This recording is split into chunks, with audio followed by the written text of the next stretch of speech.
Hello guys, my name is Gabriel Bialek and today I'll be talking to you about lithium. Now what I will specifically be talking about lithium today is its just basic information, just how it looks like, its history, and its uses in today's world. Okay, so let's just get right into it. So, lithium. Lithium over here, here's a picture of lithium. This is how it looks like. This is the lithium. Now lithium is kind of like a soft, silvery, like alkali metal. It is actually the lightest metal. It's the lightest metal out of all the elements. Its symbol is Li, which is on the top left of the image. Has an atomic number of 3, and its mass is 6.941. And if you want to locate it in the periodic table, it is in group 1 and period 2. Okay, so now let's talk about its history. So now we have this man over here. Now you may be asking, who is this man? Well, this man is Jose Bonifacio de Andrade y Silva. And what's so important about him is that in the 1790s, when he was on the Swedish island of Utö, he actually discovered the first lithium mineral petalite. He did not separate it from the petalite, which is LiA LSI4010. He did not separate it, but we'll get into that later. And here's also a picture of a petalite, a lithium petalite, and how it looks like. Okay. Now we have this man. Now this man was Johann August Alfredson. Alfredson, yes, and he is from Sweden. So what he did is he took a lithium petalite, and what he did is he analyzed it and then deduced it to lithium. Now he did not know what to call it, so he decided to call it lithium, and the reason why he called that is because in Latin, lithos, where it comes from, actually means stone, which is a pretty fun fact. He realized that this was an actually new alkali metal, and it's actually a lighter version of sodium, which at the time was the lightest out there. Yes. Well, unlike sodium, he did not separate it by electrolysis.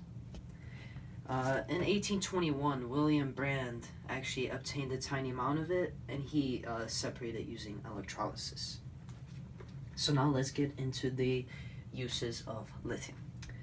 We have over here Dr. Cade, or full name John Cade. Now, he discovered the use of lithium, especially the calming effect on the brain.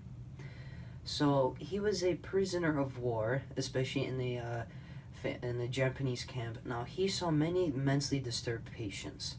So, what he decided to do is he wanted to see if lithium can be used to calm the effects on people. Now, he had a theory that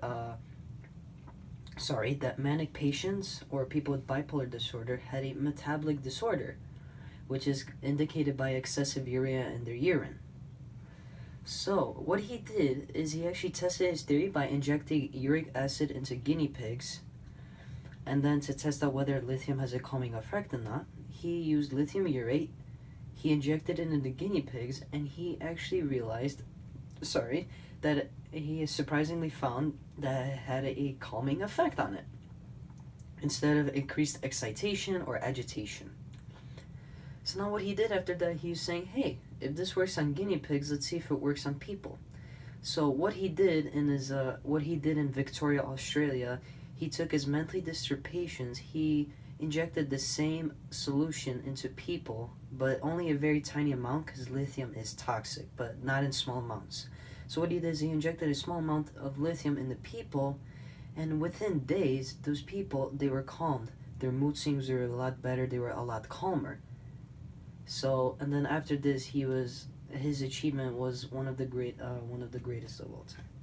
Now, let's get into other uses, like in today's world. So, we have these batteries. Now these batteries are actually rechargeable lithium batteries, and what they're used for in today's world is that they could be used in mobile phones, laptops, digital cameras, and electric vehicles, which is actually pretty good because we use all of those in today's world, and they are very important. Now, these lithium batteries, even if they're not rechargeable, non-rechargeable batteries can actually be used for things in, like, for instance, heart pacemakers, toys, and clocks.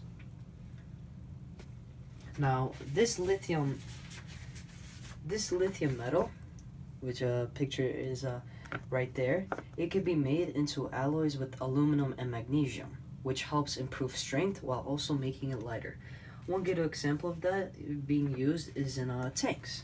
Now here's a picture of a Canadian tank. This sergeant over here is pointing to a picture of the armor plating on the tanks.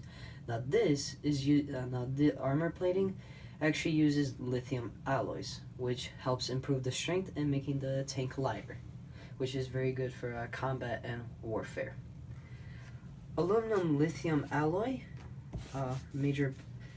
it can also be used in aircraft, and it can be also used in high-speed trains, which is very modern and people use it all the time.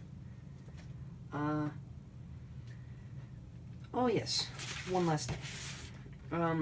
I had to do a project where I had to draw a piece for my chemistry class, and I decided to draw out uses for lithium. So over here is a person with bipolar depression or bipolar disorder or manic depression, and he's seeing a psychiatrist. Now, what the psychiatrist recommends for him is lithium, because he has experienced symptoms like mood swings, which is a very common symptom of bipolar disorder. So he's recommending lithium to him. Okay, and that's it. Thank you guys for watching my video on lithium, and yes, I'll see all of you guys next time.